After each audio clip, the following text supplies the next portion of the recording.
ദില്ലി കലാപ ഗൂഢാലോചന കേസിൽ ഉമർ ഖാലിദ്, ഷർജിൽ ഇമാം ഉൾപ്പെടെയുള്ളവരുടെ ജാമ്യാപേക്ഷ പരിഗണിക്കുന്നത് സുപ്രീം കോടതി മാറ്റി. തിങ്കളാഴ്ച ഹർജി വീണ്ടും പരിഗണിക്കുന്നുണ്ട്. വിവരങ്ങളുമായി വിഷ്ണു തലവൂർ ചേരുന്നു. വിഷ്ണു, എന്തൊക്കെയാണ് കോടതി ഈ ജാമ്യാപേക്ഷ മാറ്റുമ്പോൾ പറഞ്ഞ കാര്യങ്ങൾ, മറ്റു വിശദാംശങ്ങൾ എന്തൊക്കെയാണ്? അജിംഷാദ്, 2020 ഉമർ ഖാലിദ്, ഷർജിൽ ഇമാം ഉൾപ്പെടെയുള്ള വിദ്യാർത്ഥി നേതാക്കളെ ദില്ലി പോലീസ് ഈ ഒരു കലാപ ഗൂഢാലോചന കേസിൽ അറസ്റ്റ് ചെയ്യുന്നത്.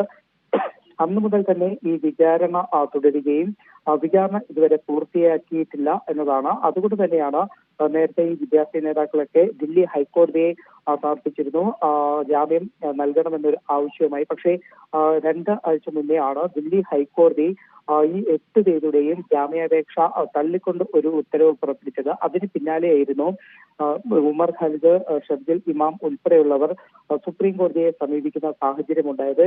ഇപ്പോൾ സുപ്രീം കോടതിയെ സമീപിച്ചെങ്കിലും സുപ്രീം കോടതി ഇവരുടെ ജാമ്യാപേക്ഷ പരിഗണിക്കുന്നത് തിങ്കളാഴ്ചത്തേക്ക് മാറ്റിയിരിക്കുകയാണ്. നിലവിൽ ഇവർക്കെതിരെയുള്ള കേസുകൾ എന്ന് പറയുന്നത് ക്രിമിനൽ ഗൂഢാലോചന, കലാപം, നിയമവിരുദ്ധമായി സംഘം ചേരൽ, UAPA തുടങ്ങിയ വകുപ്പുകളാണ് ഇവർക്കെതിരെ ചുമത്തിയിട്ടുള്ളത്. അതോടൊപ്പം ദില്ലി കലാപത്തിന്റെ ഗൂഢാലോചനയിൽ വലിയ ഒരു ഗൂഢാലോചന നടന്നിട്ടുണ്ട് എന്നതാണ് ഇവർക്കെതിരെ ദില്ലി പോലീസ് ആരോപിച്ചിരിക്കുന്നത്. നേരത്തെ ദില്ലി ഹൈക്കോടതിയിൽ ഈ ജാമ്യാപേക്ഷ പരിഗണിക്കുന്ന സാഹചര്യത്തിൽ പോലും ദില്ലി പോലീസ് ഇതിനെ വലിയ തോതിൽ എതിർക്കുന്ന ഒരു സാഹചര്യം കൂടി ഉണ്ടായിരുന്നു.